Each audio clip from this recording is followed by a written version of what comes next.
With the coronavirus in full swing, fear and panic have begun to grow.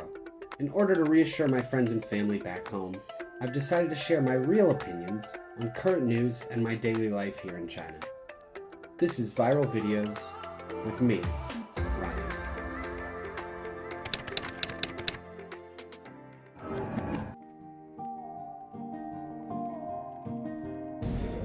Originally, I started making these videos to let my friends and family know that I was doing okay and that I was safe.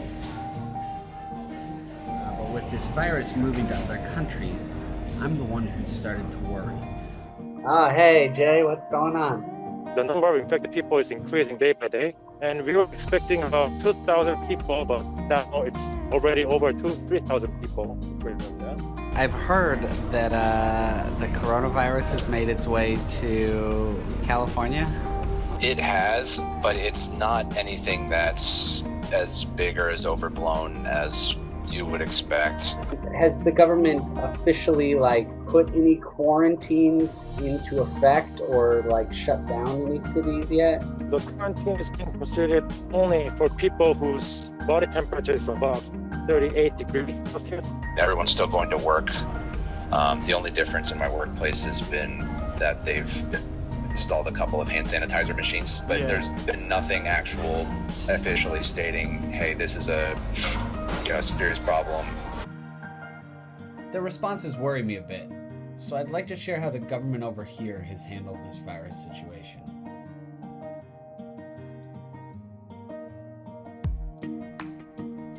I was surprised to learn that I'm not the only one thinking this way. After a recent visit to China, a WHO expert group has frequently praised China's response. If I had COVID-19, I want to be treated in China. We'd go into these hospitals, you'd ask, how many ECMO systems do you have? And they would say 5. 5 in one hospital? We don't have that in Europe. They're super committed to it, and they're making a massive investment in it as well.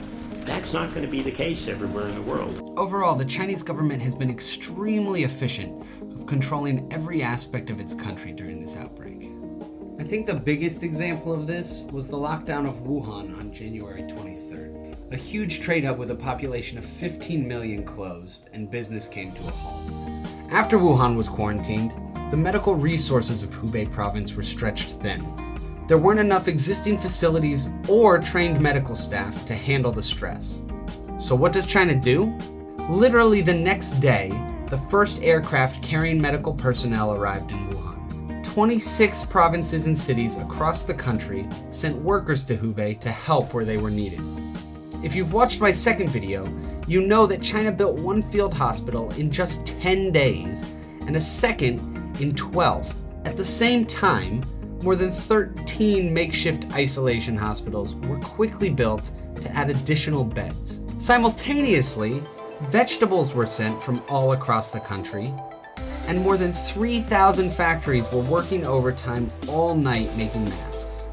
Then, the government turned to large-scale isolation tactics. All communities were given strict prevention requirements. Temperatures are taken on each entry and exit, and if a resident is found to be above normal temperature, they are immediately sent to a designated medical institution.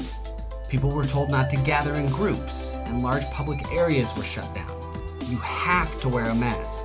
In addition to these national measures, the country also repurposed its network of technology to better assist with prevention. 5G has been a bridge between hospitals and citizens. Because hospitals are overloaded during this epidemic, routine diagnosis and treatments are difficult. In order to solve this, the government created a 5G platform where you can have virtual appointments with a real doctor. This is a really cool example of how 5G is going to change our lives. Say what you will about the country of China, but no one can deny that everything done since the confirmation of the virus in January has been in order to protect its people and stop the spread. Hopefully other nations can appreciate this, just as the WHO does, and take the opportunity to learn from China's protection strategies. I'm optimistic that we as a people can overcome this as long as we work together. Safe and sound in Beijing, I'm Ryan, and this has been Viral Videos.